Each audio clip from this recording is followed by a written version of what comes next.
Uy!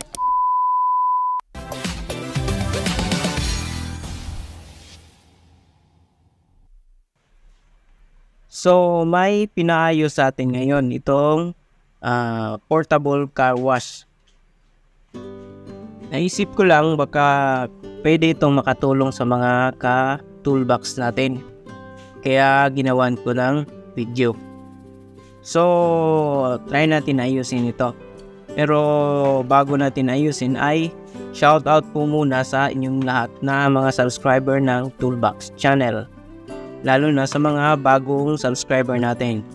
At kung ikaw ay ngayon pa lang napunta sa channel na ito ay mag-subscribe ka na para magiging updated ka once may i-upload tayong bagong video.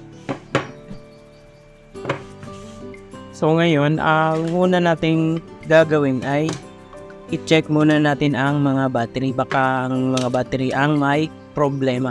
So, dapat nasa 20 volt ang bawat battery, 20 to 21 volt. So, ayun, at okay naman itong dalawa.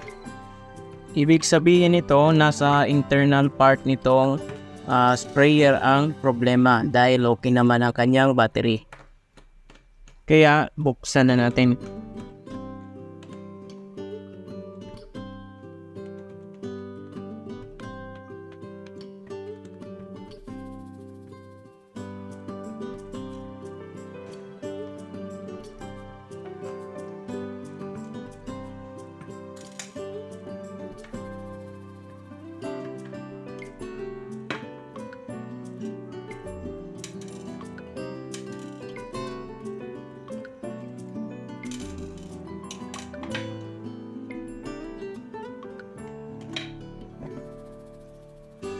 So, kadalasan sa mga ganitong mga gamit ay dito banda sa source ang nagkakaproblema.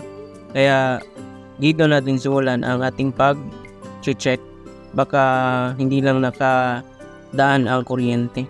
Either dito sa contact or dito sa mga hininang na mga parts.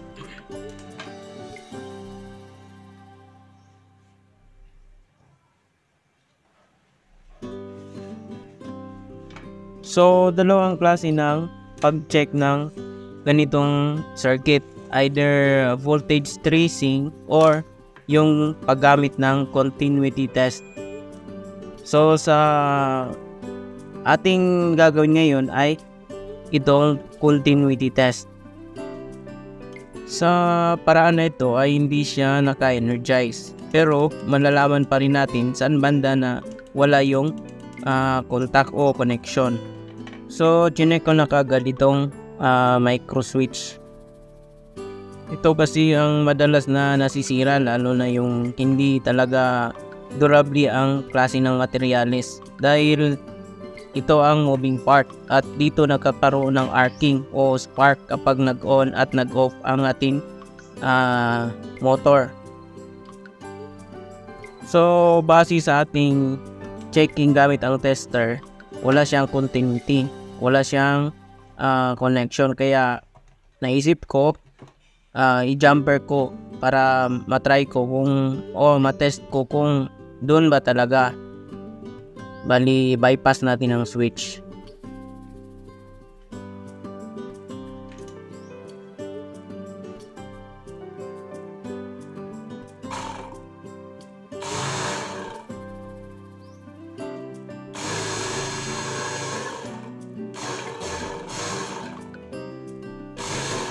So, ito nga at confirm.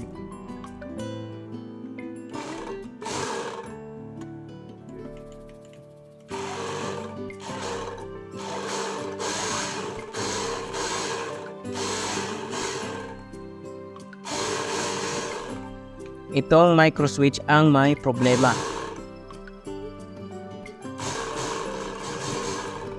Minsan ay gumagana siya, minsan ay hindi.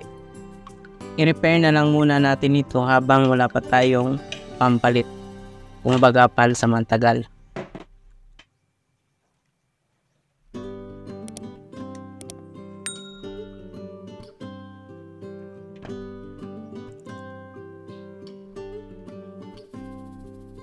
buksan natin ang loob at ating linisin ang contact kung hindi pa na-melt ang contact. Pero tingnan na lang natin, parang hindi pa naman. Okay, gumagana pa naman. Yan, kita. So gumagana, walang na lusaw. Kaya so yan, at nakita na ang isa sa dahilan ng problema. May konting melt sa kanyang contact. Kaya linisin natin. Pero as much as possible, kung may ganitong kailangang palitan talaga ng bago para hindi na pabalik-balik yung problema.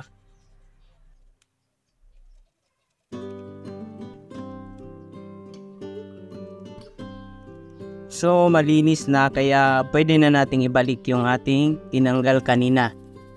Pwede rin nating linisin yung kapares na contact niya sa lalim para wala talagang dahilan para bumalik yung problema. So try natin ngayon.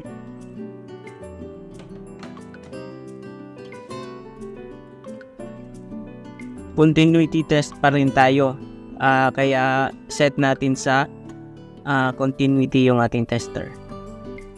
So yan, dapat tumunog. Yes, tumunog.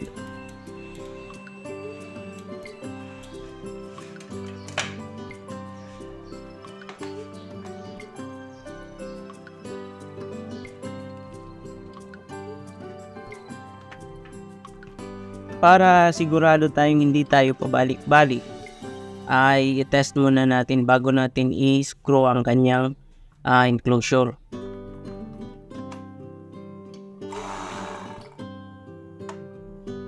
So ayan, at gumagana na siya.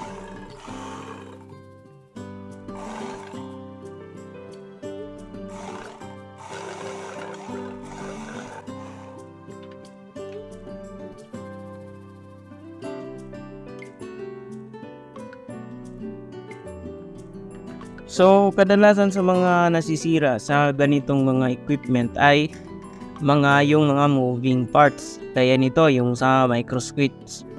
At yung sa iba naman ay yung motor, o di kaya ay ang source o yung battery. Lalo na kapag hindi magandang klase ang battery. Ngayon ay try natin gamitan ng tubig kung okay na ba siya talaga, gagana na.